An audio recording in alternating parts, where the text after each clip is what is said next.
présentation, c'est à vous, Fanny. Well, we're joined by the world-famous Nico, who's been calling the races in South Africa. He's very familiar to Mauritian punters. How has your day been, and how much do you like being here in Mauritius, calling the races from here as opposed to from there? It's wonderful to be here, Fanny, and it's once again a pleasure to experience the emotions and the feelings of the crowd here, because it's just they love their racing here. And I don't know if you go to too many countries that enjoy it as much as they do. I mean, the crowd here attend work, they attend the early morning workouts, they attend the races. They're all clued up on where the horses must be positioned during the race. It is unbelievable. It's in their DNA. I've met people arriving here at the customs, and people are asking me about horses, and they know them better than I do. I think so.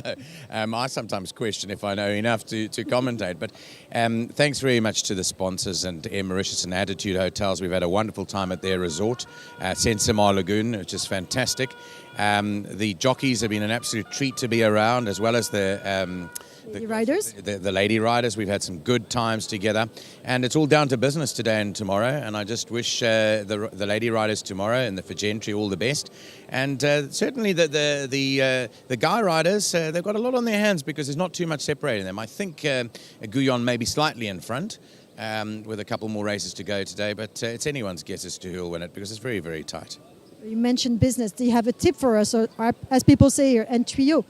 Well, I think, looking at these horses in the ring, this number one, Top Jet, looks looking at him together. Absolutely wonderful look. I often go with what horses look like in the ring, and I don't think you can fault Ricky Mangard's horse, Top Jet, too much over here. He's a striking grey, and I think if I just had to go with my heart as opposed to my head, I might go with Top Jet.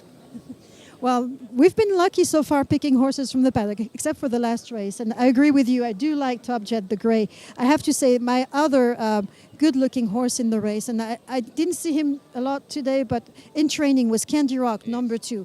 He was looking like, I think it could be one of the horses for the future. He looks like he's improving, but he was one of the good-looking horses. So from Nico and me, we'd go with number 1, Top Jet, and number 2, Candy Rock.